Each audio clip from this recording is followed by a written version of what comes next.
97.9 GRD Rocks. Johnny Walker and Metalhead Ned, very honored to be graced on the phone with an amazing musician, an actor, a writer. God, he's done everything. He's in a couple different bands. You're going to know the name because he's coming to town very soon.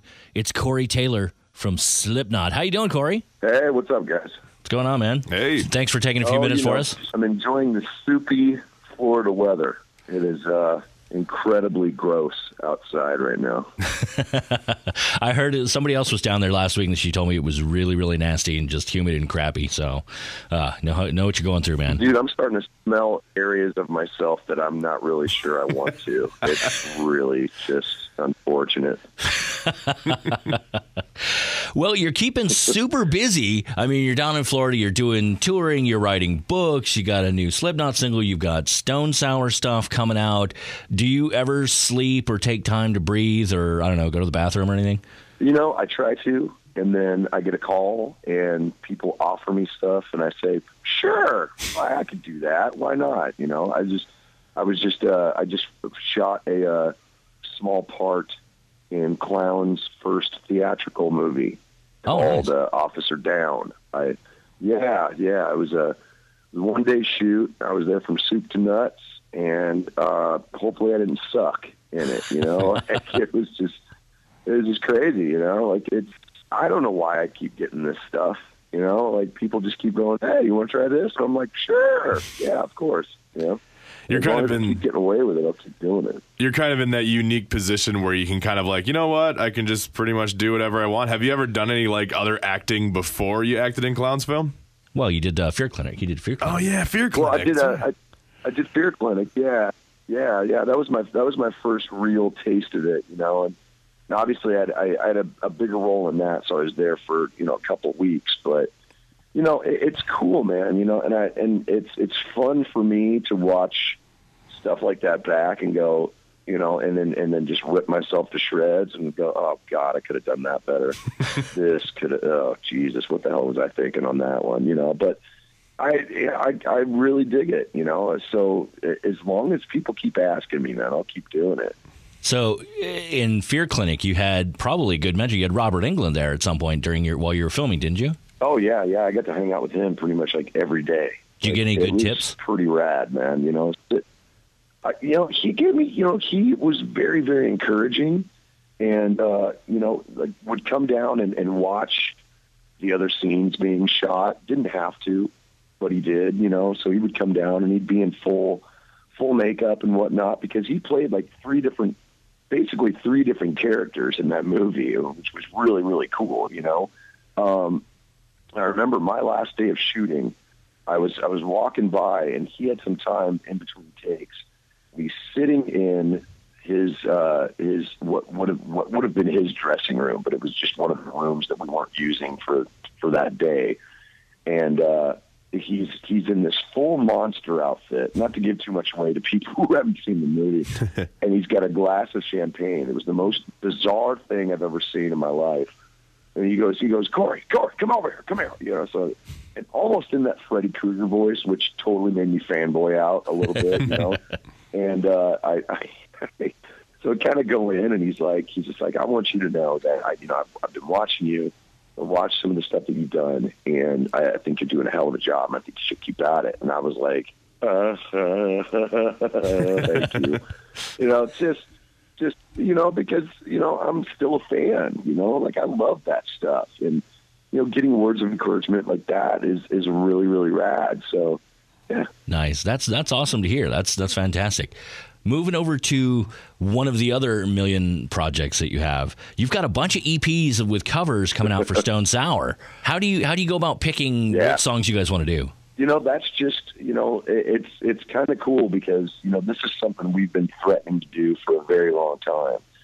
So when the opportunity afforded itself, we already have a list put together. And we just kind of went around and said, what do you want to play? Like our biggest thing was representing the bands who have inspired us to do what we do, and B, just to have fun with it.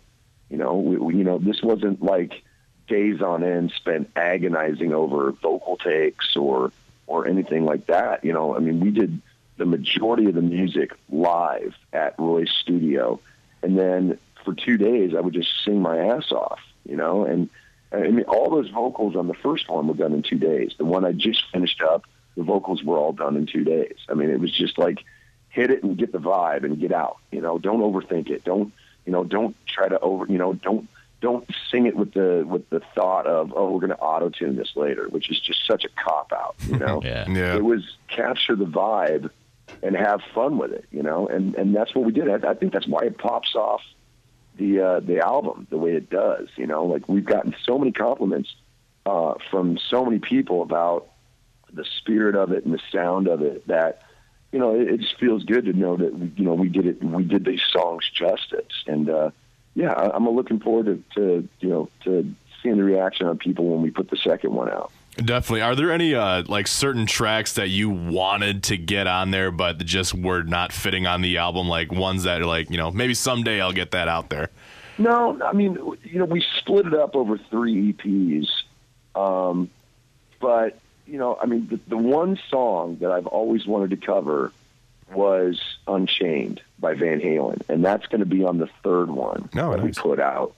And the music's already done. I haven't sang it yet. That's like, I mean, that's one of my all-time favorite songs, full stop, you know, because it's just got such a great vibe to it.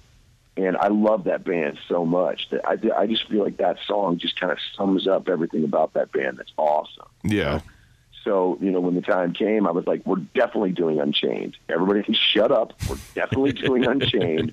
And that's the way it's going to be. So I'm looking forward to that one. Like, that's the one that I know I can sing, and B, I know that I'm just going to have a ton of fun singing it, you know? Speaking of covers, I got to tell you, from the Dio tribute album, your cover was probably the most amazing performance on that entire CD.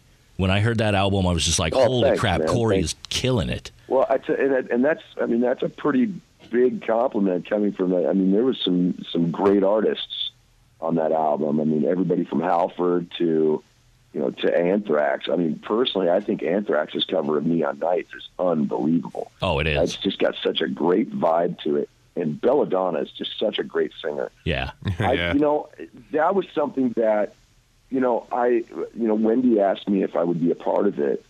And I was like, absolutely. And I wanted to do it so much that I didn't want to waste any time with going to Stone Sour or to Slipknot because of the politics. I just said, screw it. I'll put my own band together and we'll just do it, you know? So it was basically just me and Roy and a bunch of friends getting together and doing it. And then I got Satchel to play the solo, and he just destroyed it, you know? Yeah, it's an amazing cover. A lot of the songs on there are unbelievable to hear. I just wanted to tell you, because when I heard you singing on Rainbow in the Dark, it blew me away. It was just unbelievable. That's my favorite Dio track too. So when I heard that nobody had called dibs, I was like, oh, that's mine. Nobody else gets that one. It's surprising to hear being one of Dio's like major tracks and no one else claimed it before. Then it's like, well, all right, cool. I guess I'll grab this one. But I mean, that's kind of the sign of just how amazing Ronnie was. You know, he had so many good songs that even one of the bigger ones gets lost in the shuffle. You know, I mean, it's pretty rad, you know, like that's the kind of legacy he left behind. And, you know, I'm glad that I was able to do it justice. Speaking of great songs, you guys have this amazing new Slipknot album out, and you're you're launching your third single, KillPop. Tell us a little bit about KillPop. You know, it's funny, over the last few weeks, I've really gotten everyone's interpretation of what that song means to them. And it's nowhere near what I wrote about. So it's kind of interesting to hear people's interpretations of what I'm singing about. And I'll be honest with you, the song is my reflection on my relationship with music. That's who the she is. And not just music, but the music industry in general. So there's a love-hate relationship there that really kind of comes into view. And there's the old adage, be careful what you wish for, and be careful doing what you love, because sometimes it'll turn on you. And, anytime you make something that you love a business, you're going to find the rusty cracks in there that piss you off. So that song really is about how much I still love making music, but also how much I just hate the business side, the numbers side, the people in the suits who try to run stuff, and having to deal with them and having to learn how to talk to them. And it's frustrating sometimes, but it is what it is, and luckily we got a great song out of it. We were able to really paint something really cool with it. And just, be able to put it out there for people to dig. Yeah, it's a cool song. The chorus kind of reminds me a little bit of, it's kind of got almost that sound of Ghost or Ghost BC when you get in there. Oh, decent. Yeah. That's a great band too, man. So I take that as a compliment. Oh yeah, it sounds fantastic. Just the way the little pad sounds and the way you're singing and all that's fantastic. You guys are doing more touring faster, which is great. You're coming to Grand Rapids on May 16th at the Van Andel. Are there any cool things that you're doing different this year on this tour that you haven't done before? We changed the setup a little bit. We've rotated some tunes out and put some deeper tracks in. We've added some other songs from the new album. So we kind of did a great reshuffling. You just kind of change it up and give people who have seen it, who saw us last year, a newer set. Other than that, it's the same intensity, it's the same show visually for the most part.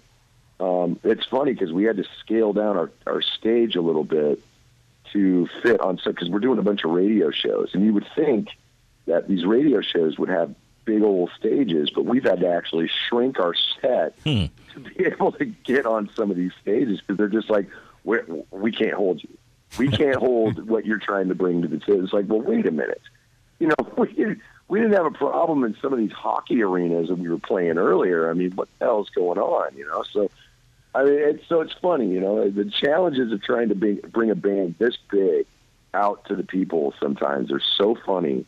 But at the same time, we designed the set in a way that we could add and subtract if need be. So, it's going to be, overall, it's just going to be a great show. Well, we're definitely looking forward to it. And you'll be playing a hockey arena when you come here, so maybe there'll still be some ice and keep things cool while you guys just blow. Oh, I know.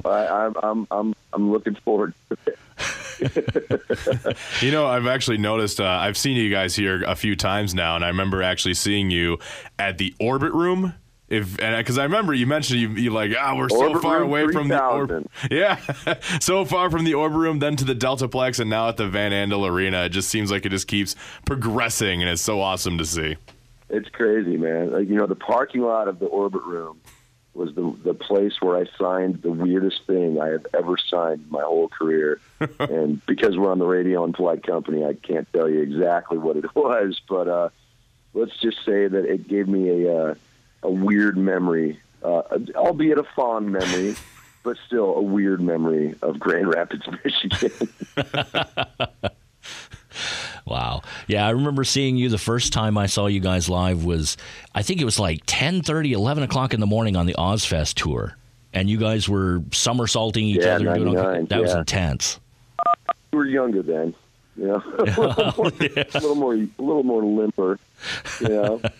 We hadn't broken every bone in our bodies by that point, But that was a great tour, man. It was such a great learning experience, and honestly, it didn't really set us up well for the next handful of tours that we had, because we were so taken care of. Like there was food, there were bathrooms, there was places to hang out, and then we were like, oh, dude, touring is going to rule, and then we get off, and we did, and then we jumped on the Cold Chamber tour, and it was like, oh, okay, now I'm going to have to use the Dunkin' Donuts bathroom again. This is not going to go well for me. at all this morning. Like, I mean, it was funny, you know. It's just, you know, you kind of cut your teeth in that moment in time, but it taught us a lot about, you know, just kind of, you know, relying on ourselves and being able to think on our feet, you know, because we weren't sure if we were going to get any more tours after that, because nobody wanted to take us out, because we were just such a force at the time, you know. And I'm not saying that to blow smoke. It was true. We got turned down we submitted to so many different tours after the Coal Chamber tour that, and got turned down so many times. That's why we ended up going out and headlining. We were just like, well, nobody's taking us out, but we got to keep doing this.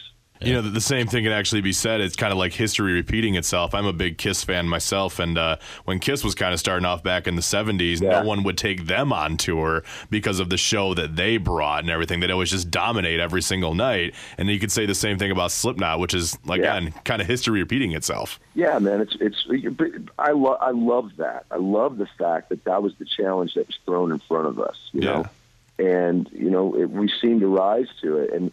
And headlining right out of the gate, early on, you learn what not to do. You know, you learn how to do it the right way instead of just throwing money at a problem, you know, and that's good. I mean, that's the best way to learn how to do it, because that means you're going to continue to do it, and not only do it in a way that is bigger and better than last time, but also do it smart, you know. And if you're not doing things smart in this business, you're going to cut and run as soon as possible. Yeah, definitely. Yeah, well, you guys have been doing it right for a long time now. We really appreciate it. We're looking forward to seeing you guys come here to Grand Rapids. We know you got to run.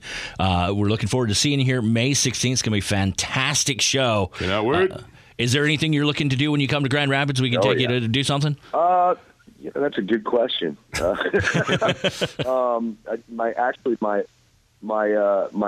extended family are coming down to the show, so that's going to be really, really cool.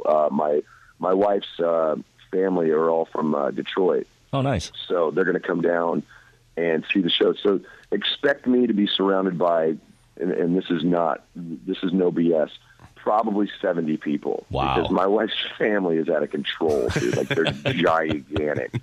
And I'll be lucky to see you. Let's put it that way. So if you could just bring me a Snickers bar for energy, I think I'll be okay. There you go. We'll bring you a Snickers bar and some sandwiches or something. Tolerate the wife's family. I love it. Thanks for the time, Corey. And you have yourself a good time. Try and cool off somewhere down there in Florida. And we'll see you here on May 16th at the Van Andel. It's going to be awesome. Sounds good, brother. Have a good one, man. See you, dude. Thanks to Corey Taylor for joining us on the phone. It's very exciting. Lots of cool stuff going on. And, of course, the show, May 16th, Van Andel Arena with Hatebreed. Get your tickets right now. All those details, you can find them at WGRD.com.